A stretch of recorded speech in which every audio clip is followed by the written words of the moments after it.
Hello YouTube family, કેમ છો બધા? મજામાં છો? તો અમારા નવા બ્લોગમાં તમારા બધાનું હાર્દિક સ્વાગત છે. તો જય માતાજી બધાને. તો આપણે ગામડેથી શાક આવેલું છે, તો જોઈ શકો છો. ગામડેથી શાક જો આ છે તુવેર, ખોલી નાખી છે અડધી, અને આ છે આપણે હરકવો, આ છે આપણે મકાઈ આપણે પાડેલી લોઢીમાં શેકવાની છે. અને ગામડે હોય ને તો ચૂલે શેકીને ખાવી, પણ હવે અહીંયા ક્યાં ચૂલું ગોતવા જાવો? અને આનું શું છે એ કોમેન્ટ કરજો. આ જો આપણે ગુંદા અઠાણું બનાવી એ જ ગુંદા છે, પણ આને ઝીણા હોય ને તારે સાઈઝ નાખીને શાક ખવાય. અને જો મકાઈ બરાબર હરગવો એટલો આવેલો છે. તો જય માતાજી બધાને, અને વિડીયો આપણે કન્ટિન્યુ જોઈજો. જય માતાજી બધાને. તો આપણે વસ્તુ બતાવી છે. જો આ ડોડા, અને આ છે કંઈકનું શાક છે. આ છે કોમેન્ટ કરજો શાક છે.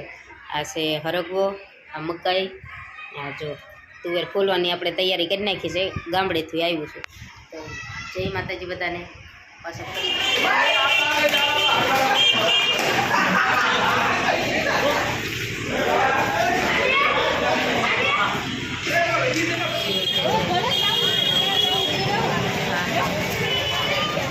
દેશમાં જવાની છે ને, એટલે હોળી કરવા તો મેન માર્કેટે આપણે આવી ગઈ છે.